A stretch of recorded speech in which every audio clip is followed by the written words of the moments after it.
Hi hello welcome back to my channel Divya's kitchen and blogs. అందరూ ఎలా ఉన్నారు? బాగున్నారా? నేనైతే చాలా బాగున్నాను. థ్యాంక్స్ అండి ఇప్పటి వరకు నన్ను సపోర్ట్ చేసి సబ్స్క్రైబ్ చేసిన వాళ్ళందరికీ.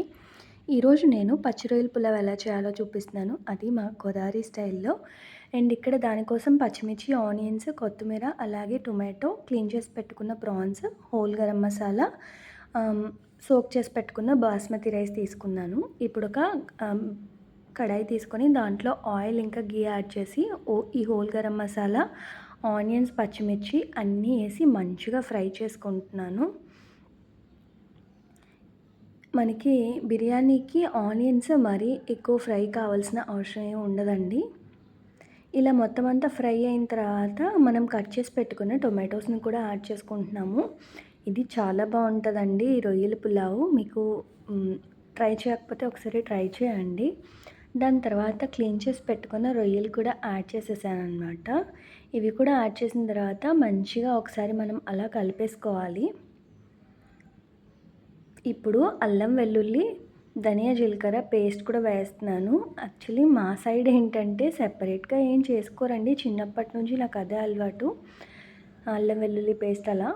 ఇప్పుడు మూత పెట్టి ఒక 10 మినిట్స్ అలా కుక్ చేస్తే చూస్తున్నారు కదా, దానిలోంచి వాటర్ అయితే వచ్చేస్తాయి.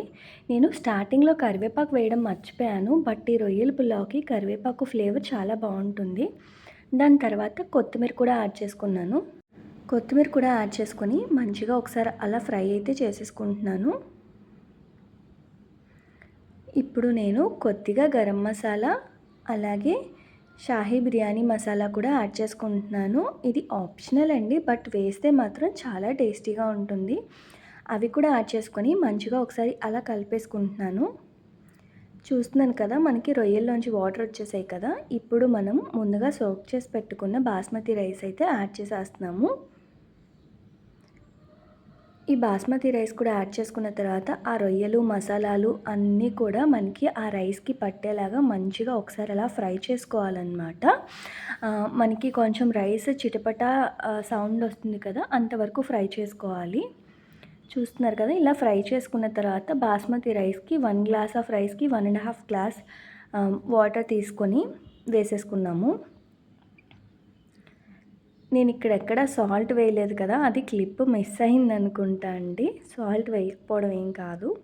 దాని తర్వాత మూత పెట్టి కుక్ చేసుకుని హై ఫ్లేమ్లో ఒక 7 మినిట్స్ అలా ఉంచుకుంటే చూస్తున్నారు కదా, ఇలా మంచిగా కుక్ అవుతుంది. ఇప్పుడు ఒక్కసారి మరి ఎక్కువ కలపకూడదు, ఎందుకంటే అవి విరిగిపోతాయి గ్రెయిన్.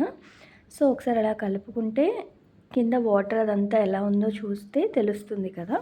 దాని తర్వాత మళ్ళీ మూత పెట్టుకొని ఒక 5 to 10 మినిట్స్ కుక్ చేసుకుంటే వేడి వేడి రొయ్యల పులావ్ అయితే రెడీ అయిపోయిందండి. దీన్ని నేనైతే కోడిగుడ్లు, పచ్చి రొయ్యలు కర్రీతోనే సర్వ్ చేసుకున్నాను. అలా కాదు, చికెన్తో సర్వ్ చేసుకున్నా కూడా చాలా బాగుంటుంది. అండ్ ఈ పులావ్ చాలా ఈజీ అండి చేయడం, టేస్ట్ మాత్రం చాలా బాగుంటుందన్నమాట.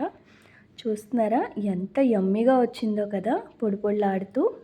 నేనైతే మళ్ళీ పచ్చి రొయ్యలు, కోడిగుడ్లు కూర చేశాను, దాంతోనే తిన్నాను. Please to subscribe.